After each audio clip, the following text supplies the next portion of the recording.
So what's the best thing about being a dad? I could say that it's the ability to park in a supermarket in the parent and child car parking spot, but I won't say that. I'd say it's when they make you proud unexpectedly. And it sounds a bit cheesy, but it could be as simple as performing an assembly or scoring the winning penalty to getting through to the cup final. I've got two boys, 7 and 9, so you see where this is going. But it could be unexpectedly sometimes when they ask you how your day's been, or if you like one of their last chips, or they come for a cuddle.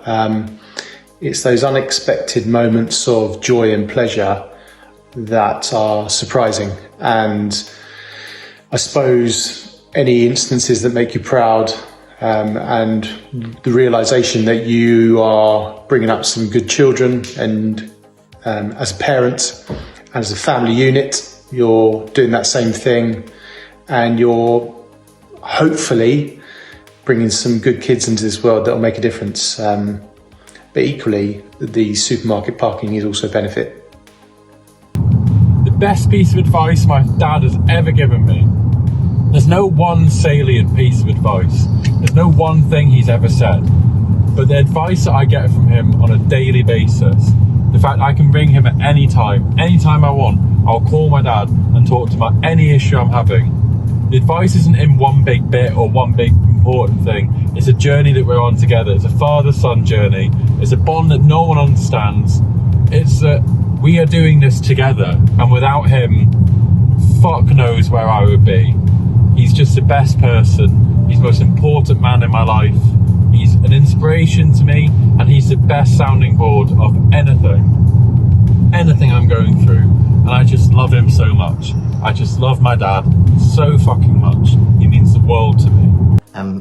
The happiest memory, or maybe the funniest memory I have of my father was we went to watch the Open Championship in Royal Lytham and St Anne's, and we stayed in Blackpool, and I drove into the hotel car park, got out, went to check the room was ready, come back, and my dad was outside the car surrounded by a hen night with 4 inflatable cocks that were trying to bend him over the bonnet of the car.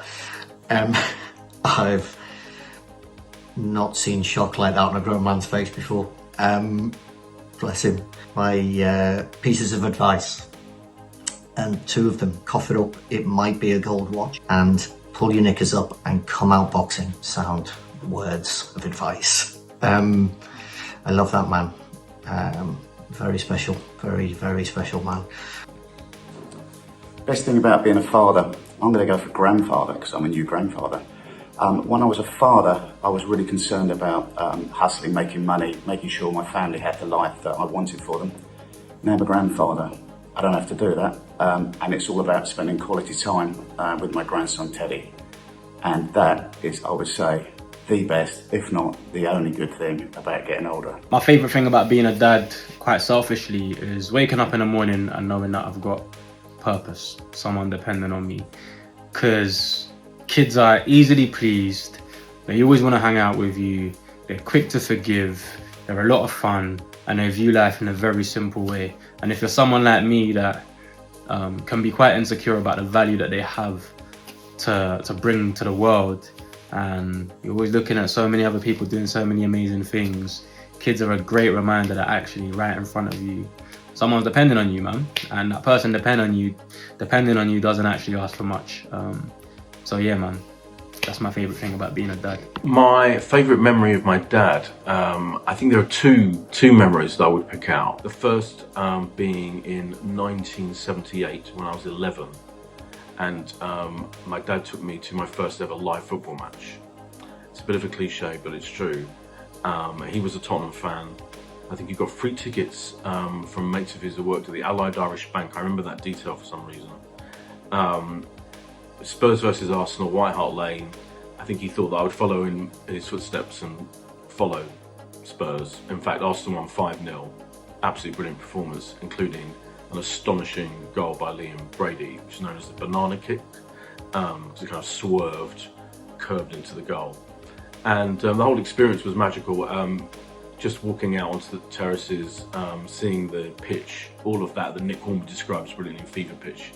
That all happened with me, and I just remember sitting there next to my dad, kind of changing my life really, because I've loved Arsenal ever since and spent a long time going to see them throughout my life really. So that was amazing. And then similarly in a way, but more of in a kind of cultural influence, my dad took me on holiday, just me and him. I think my brother went on holiday with my mum at the same time somewhere else. So my dad took me to Miami, Florida. Yes, I was a spoiled child, and he couldn't afford it, which was the story of his life really. And while we were there, he took me to the cinema to see a film called Dressed to Kill, which was already notorious. It had just come out in America, but it was already legendary for being excessively violent, gory.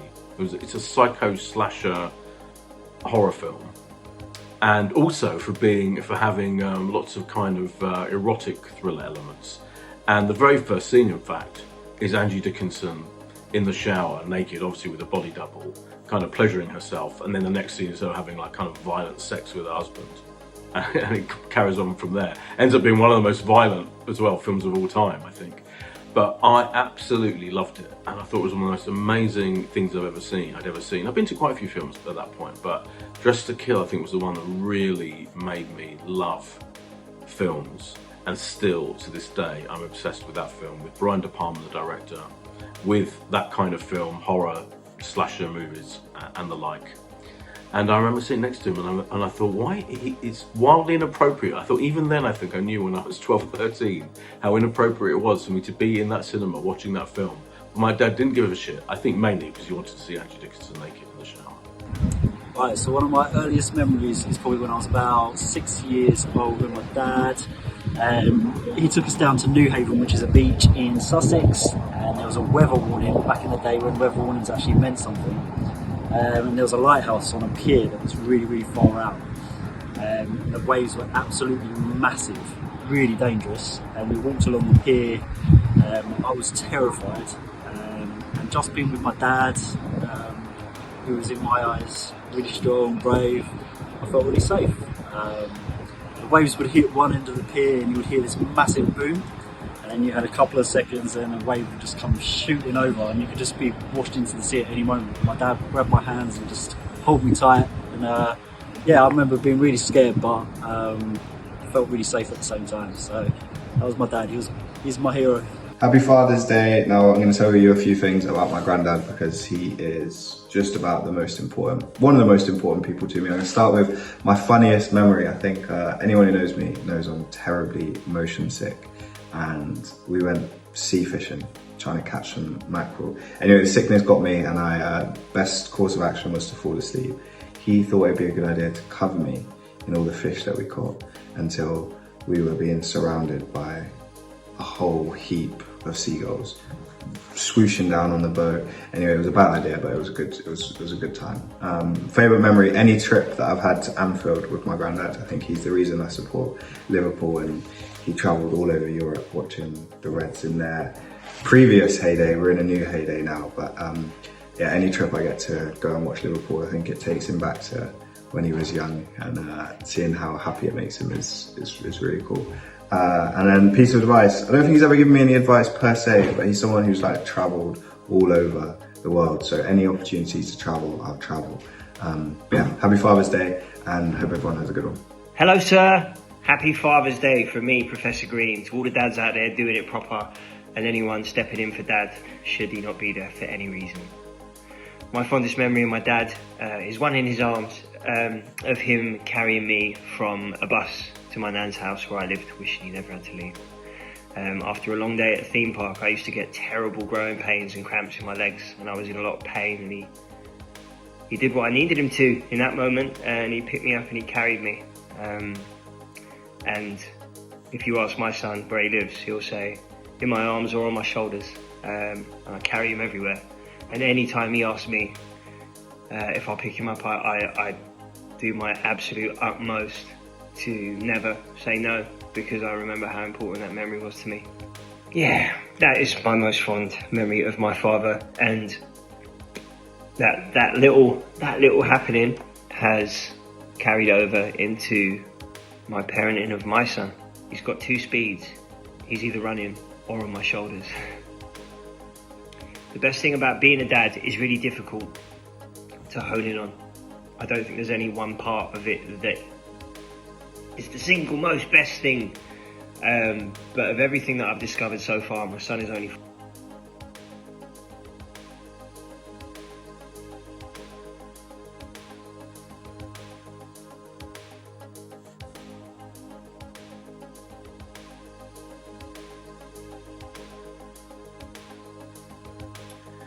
What's the funniest thing my dad's done?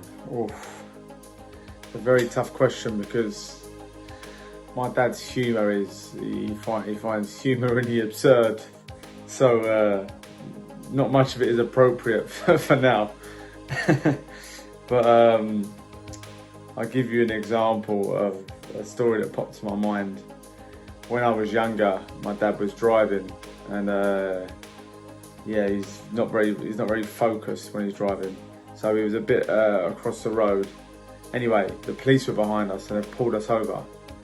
Because they thought he was drink driving at 11 AM. Anyway, they pull him over, get him out, and they're breathalyzing my dad. Breathalyzing him for, because they suspect he's been drink driving. And anyway, he's blowing into the thing, and they're saying, You're not doing it properly, you're blowing down the side of it. And he said, I'm blowing into the machine. And it's like 3 or 4 times they tried it, and the policeman got his piece of machinery and threw it over the hedge because it was broken. And he said to my dad, you're lucky today, you're lucky. My dad hadn't been drinking, but he's just a bad driver. Anyway, we get back into the car. My dad gets back into the car. I said, everything all right, Dad? He said, yeah, it's fine. Goes to start the car, and the car wouldn't start. So my dad said, wait there a second. And he got out of the car and he went and asked the 2 policemen, would you give us a push? The car won't start. So the police get behind the car and they're pushing the car, and my dad's like letting them push, and he's going, go on boys, push, that's it, go on, you're doing well. And the policeman's like, come on, let the clutch up. My dad said he's left it go for a little bit too long. And he found that really funny. Anyway, that's my dad. I'll always remember my dad as a well-spoken, courteous man who every morning would get up for work, put on a suit and carry a briefcase. And the best memory I had of our dad was helping him go and set up with Northern Soul Nights at the Phoenix when I was a kid. We'd be getting all the decks sorted, all the lighting sorted, and then he'd put me on the door as a kid because I couldn't get me minded, so he had to take me with them. And then I got to watch them all doing dancing all night long, listening to the most incredible music. And then I'd fall asleep and they'd just put his blazer over the top of me and take me home at like 5 in the morning. The best thing about being a dad is realising how much love you're capable of. Until he came into my life, I didn't know I was capable of this much love. You know, I thought I had reached my max when I met Bullet, and then Madison, and now it's the good guy. So I've been asked what's the best advice that my father's ever given to me, and my dad's very wise, right? So he's told me a lot of things over the years, but the main things that stuck out to me is always follow your dreams and just do everything you want to do and don't let anybody stop you from doing that. And I think what he means by that is that a lot of the times, whether it's like relationships, your circumstances, just any obstacle in your life can deter you from doing the things that you really want to do and that really makes you happy. And he tells me a lot of the time that don't worry about what anyone else thinks, don't even worry about what he thinks, what do I want to do? And I think that's helped me and guided me into the certain situations I've been in, the certain things I've been blessed with, and even the things I'm doing now that I was at one point, I had obstacles that was stopping me from doing what I wanted to do. So I think that's the main important thing, and that's a message I'd love to spread to even my kids when I eventually have children, and even just to anybody. Always follow your dreams and don't let anybody stop you from what you want to do.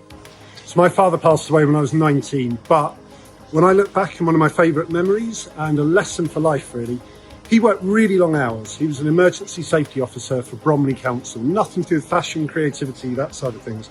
but an amazing engineer, an amazing creative, an amazing thinker in his own way. He told us as kids, if we could do a drawing with all the measurements during the week while he was busy at work, he'd help us make it at the weekend, whatever it was, a tree house, a robot, a mortar, you name it. He helped us make it. And I think it's an amazing way to bring kids up. I think it's an amazing way to look at life, and I'll be forever grateful. So I'm a stepfather to two capable, intelligent, beautiful young women.